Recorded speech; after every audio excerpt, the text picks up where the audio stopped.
Assalamualaikum warahmatullahi wabarakatuh. Alhamdulillahi rabbil alamin.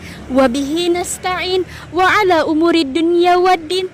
Wassalatu wassalamu ala khairi khalqihi Muhammadin wa ala alihi wa sahbihi ajma'in. Amma ba'du. Puja yang indah marilah kita panjatkan kepada Allah Azza wa Jalla. Puji yang suci marilah kita panjatkan kepada Allah Rabbul Izzati.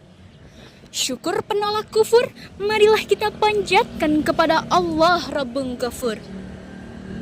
Salawat beserta salam semoga tercurah limpahkan kepada kekasih kekal Sang Maha Kuasa dan kekasih kita semua, yakni Habibana wa Nabiyana wa Maulana Muhammad sallallahu alaihi wasallam.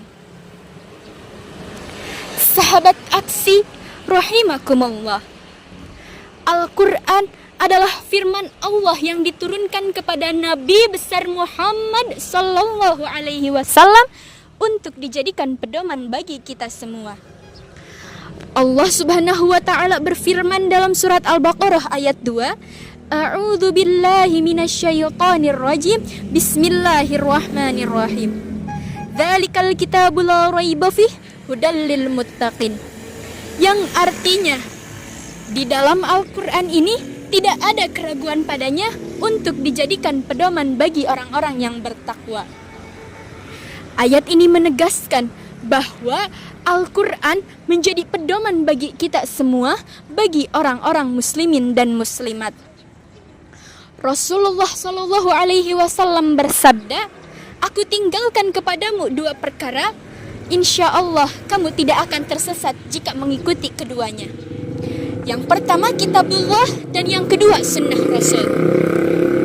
Hadis ini juga menegaskan bahwa ketika kita berpegang teguh pada hadis Nabi dan juga kepada Al-Quran, insya Allah hidup kita akan terarah dan tidak akan hilang arah. Jamaah rahimakumullah, di zaman yang serba modern ini banyak sekali tantangan yang harus kita hadapi. Di antaranya pergaulan bebas, korupsi, narkoba, dan masih banyak penyakit moral lainnya. Jika kita tidak bisa berpegang teguh pada Al-Quran, kita bisa terseret oleh arus, kehilangan arah, bahkan bisa rusak akidah dan akhlak kita. Maka sudah seharusnya bagi kita umat muslimin dan muslimat menjadikan Al-Quran sebagai pedoman hidup kita semua. Caranya bagaimana? Ada 3 cara. Yang pertama dengan membacanya setiap hari. Rasulullah Shallallahu Alaihi Wasallam bersabda, "Barang siapa yang membaca lalu mengajarinya, maka ia adalah sebaik-baiknya orang." Hadis riwayat Bukhari Muslim. Yang kedua, jangan berhenti pada membaca, tetapi tadabburi juga ayat-ayatnya. Allah Subhanahu wa taala berfirman dalam surat Shad ayat 29 yang berbunyi, A'udzu billahi minasyaitonir rajim. Bismillahirrahmanirrahim. Kitabu anzalnahu liyadabburu ayatih.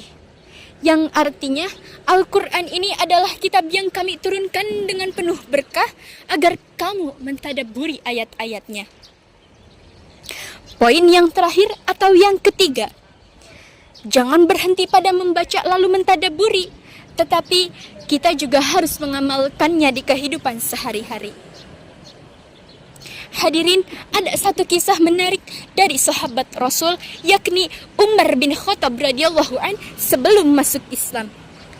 Ia adalah seseorang yang sangat keras dan memusuhi Rasulullah. Akan tetapi setelah membaca beberapa ayat dari surah Thaha, hatinya luluh, bahkan sampai masuk Islam. Dari sini kita bisa mengambil kesimpulan betapa hebatnya Al-Quran dalam mentuntun hati manusia.